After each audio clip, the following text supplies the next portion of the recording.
কোথায় আল্লাহ কোন শব্দ কেন নিছেন তা বুঝতে হবে সহিহ হাদিস দিয়ে। আমার দেশে ডাক্তার, ম্যাজিস্ট্রেট, ব্যারিস্টার এরা এখন বাংলাতে কোরআন শরীফ পড়ে ফতোয়া দেওয়া ইতিমধ্যে শুরু করছে। কেউ যদি মেডিকেল সায়েন্সে পড়াশোনা না করে ডাক্তারির বইগুলো বাংলাতে পড়ে, তারপর চেম্বার দিয়া চান্দিনাতে চিকিৎসা শুরু করে, প্রতিদিন গড়ে কয়টা রোগী মরার সম্ভাবনা আছে?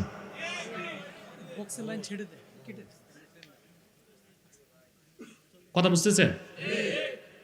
আপনি ডাক্তারি পড়েন নাই, ডাক্তারি বইগুলো বাংলাতে পড়ছেন, তারপর একটা চেম্বার দিয়ে বড় ডাক্তার না দাঁতের ডাক্তার হইলেন, রুগী বাঁচবে কয়টা, মরবে কয়টা? বাঁচার চেয়ে মরবে বেশি, ঠিক কিনা? এখন দেখা যাচ্ছে অনেক উকিল, ম্যাজিস্ট্রেট, ব্যারিস্টার, সচিব আগে ছিল, এখন দাড়ি কয়খান পাকছে, কোরআন শরীফের তর্জমা পড়ে কিছু বাংলাতে বই পড়ে ফতুয়াবাজি শুরু করছে। ফার্সিতে একটা কথা আছে, নিম মোল্লা খাত্রি ইমান, নিম হাকিম খাত্রে জান। মৌলবী যদি অর্ধেক হয় ইমান নষ্ট করবে, ডাক্তার যদি হাতুরা হয় জীবন নষ্ট করবে। এক লোক গেছে দাঁত উঠাতে ডাক্তারের কাছে, ডাক্তার হাতুরা ডাক্তার, দাঁতের ডাক্তার, বসছে বট গাছের নিচে। ডাক্তার কত বড় বুঝলেন তো, চেম্বার বট গাছের নিচে, সামনে টেবিল একখান, তিনটা পায়া ঠিক একটা বাঁশ। যে বলে স্যার আমার দুইটা দাঁত তুলতে হবে, দাঁত ব্যথা, কত টাকা? বলে বেশি না, 10 টাকা। ফিস কত? ওই ডাক্তারের কাছে তো আর সায়েন্টিফিক ইনস্ট্রুমেন্ট নাই, আছে? সারাশি একটা দিয়ে দাঁত টেনে খুলছে, লোক তো মোটামুটি বেহুশ হওয়ার অবস্থা।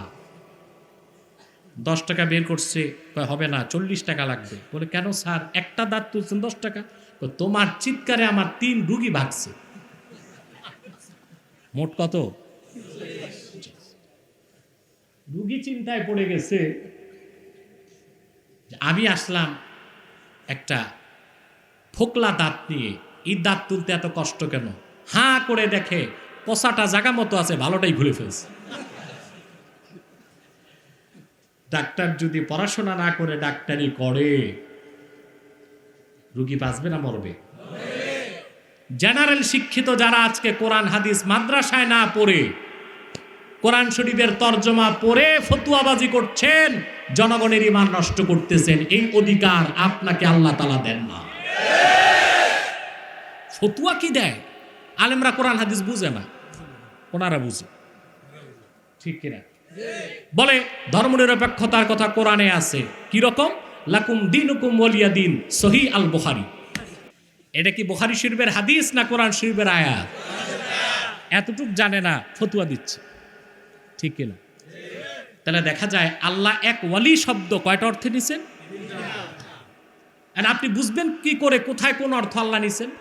বুঝতে তো হবে, কথা বলে না। সেটা কি দিয়ে বুঝতে হবে? হাদিস। কথা বুঝতেছেন? হাদিস কি দিয়ে বুঝবেন? উসুলে ফিক, ঠিক কিনা? উসুলে ফিক কিভাবে পড়বেন? নাহও সরফ লুগাত।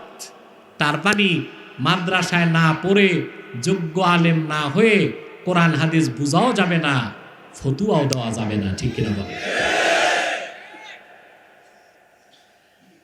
এখানে আল্লাহ তাআলা ওয়ালি শব্দ নিলেন অভিভাবক অর্থে। অভিভাবক বুঝেন? গার্ডিয়ান। সুবহান। এখন আসেন সবচেয়ে সূক্ষ্ম যে বিষয়, খেয়াল করেন, সেটা হচ্ছে আল্লাহ পাক বললেন তোমাদের অভিভাবক আল্লাহ, তোমাদের অভিভাবক মুহাম্মদ সাল্লাল্লাহু আলাইহি ওয়াসাল্লাম। তোমাদের অভিভাবক মুহাম্মদ সাল্লাল্লাহু আলাইহি ওয়াসাল্লামের সাহাবীগণের মধ্যে ওই সব সাহাবী ঈমানদার যারা নামাজ কায়েম করে, ওই উতুনা যাকাত ওয়া হুম রাকিউন, আর যাকাত আদায় করে নামাজরত অবস্থায়। বুঝছেন? যদি বুঝেই যান তো আর ওয়াজের দরকার কি? আসলেই বুঝেন নাই। আমাদের দেশের লোকের অভ্যাস হচ্ছে না বুঝেও কয় ঠ্যাক, না বুঝো কি বুঝে? যে জিজ্ঞেস করছে বুঝছেন কিনা সেও বুঝে না কি ঠ্যাক, যে বলতেছে ঠ্যাক সেও বুঝে না কি ঠ্যাক। ঠিক কিনা? এত সহজে যদি বুঝে যান তা আমার কষ্ট করে লাভ কি? নামাজ পড়লাম, জাকাত দিলাম, এইটা বুঝি, আল্লাহ এইটা বলেন নাই। তারা নামাজ পড়ে আর নামাজের ভিতরে জাকাত দেয়। এখন কি বুঝার বিষয় আছে?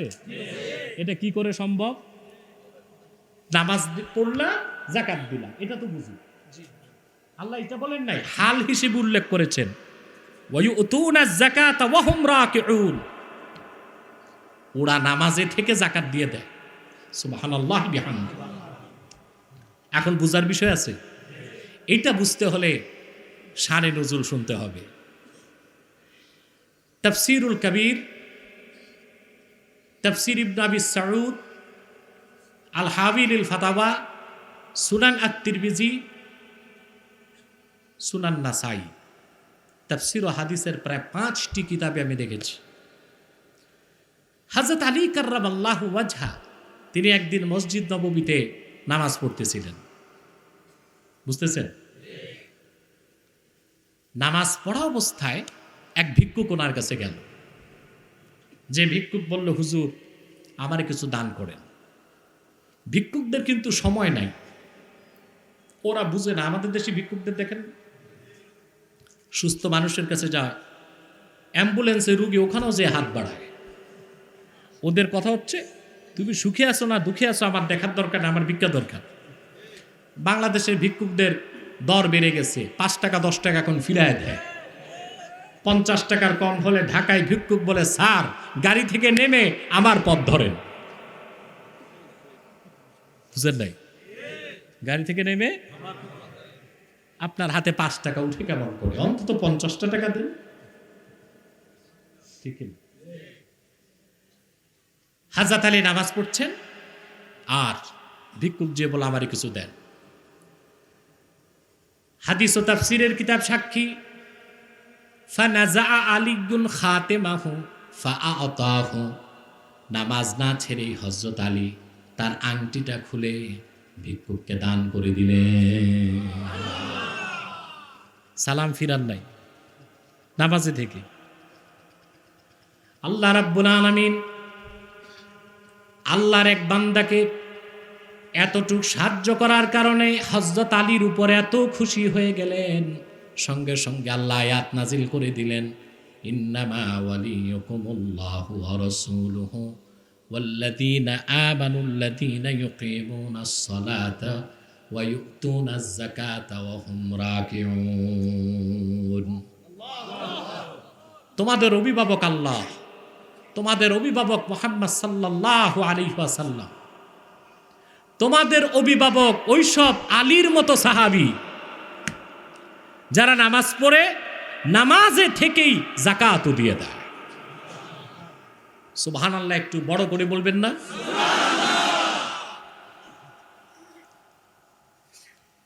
আয়াত নাজিল হয়ে গেল।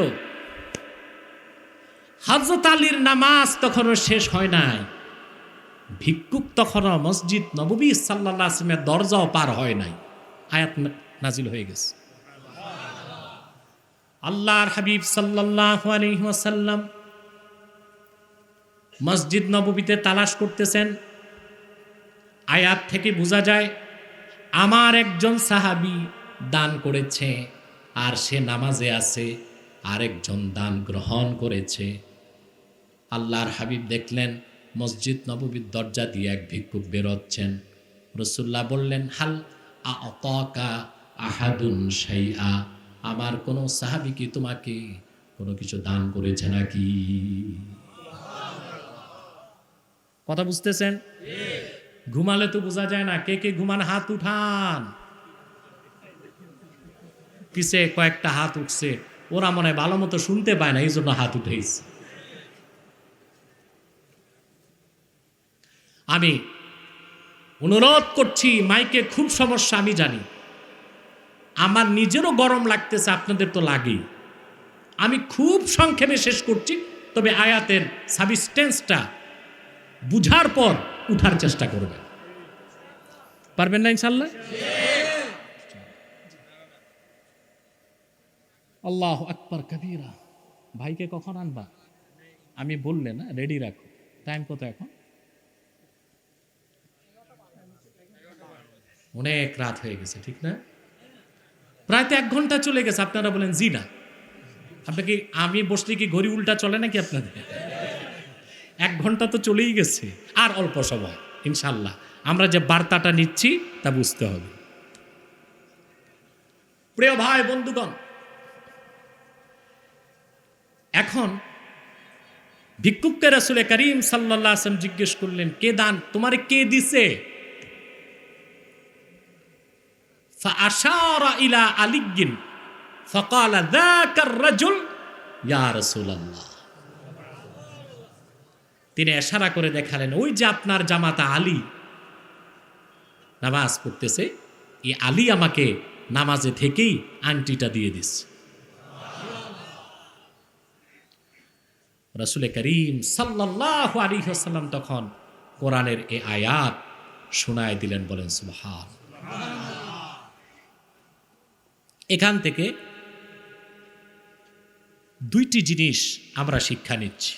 এক, কোন মমিন যদি মমিনকে সাহায্য করে, এতে আল্লাহ বেশি খুশি হন, ঠিক কিনা?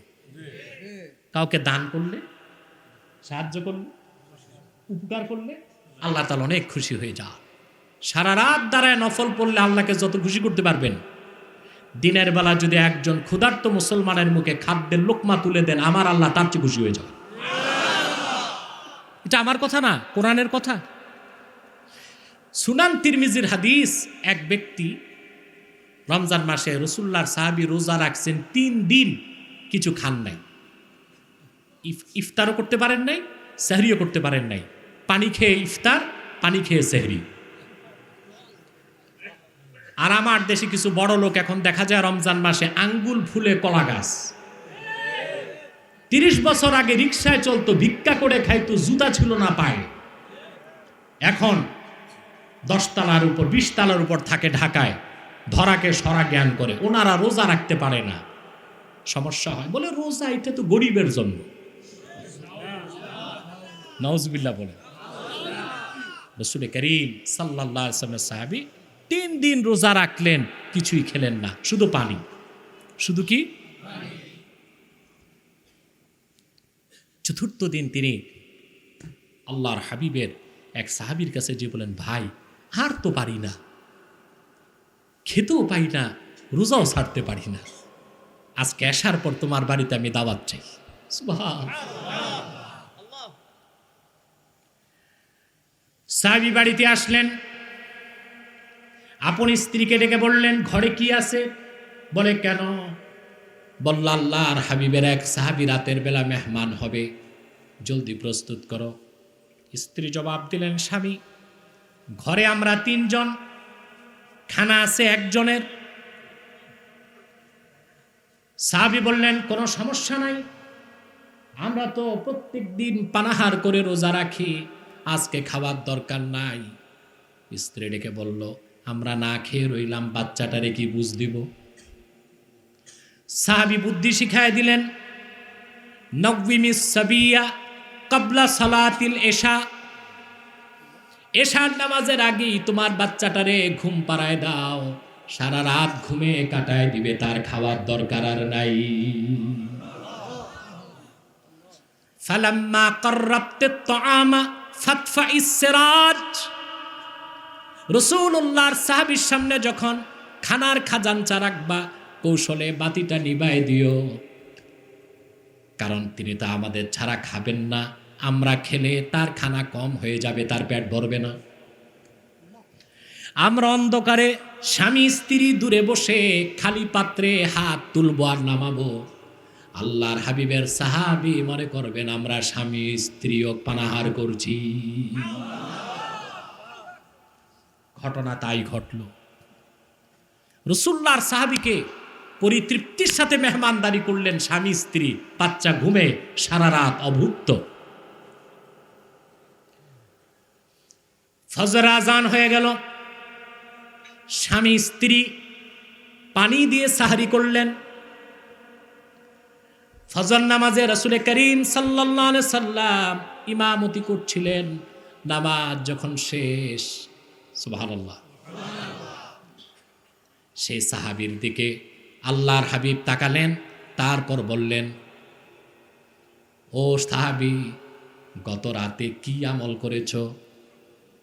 কদ আজাবাল্লাহু মিন সানিইকুমা, তোমাদের এত মহতি আমলের কারণে স্বয়ং আল্লাহ পাক অবাক হয়ে গিয়েছে।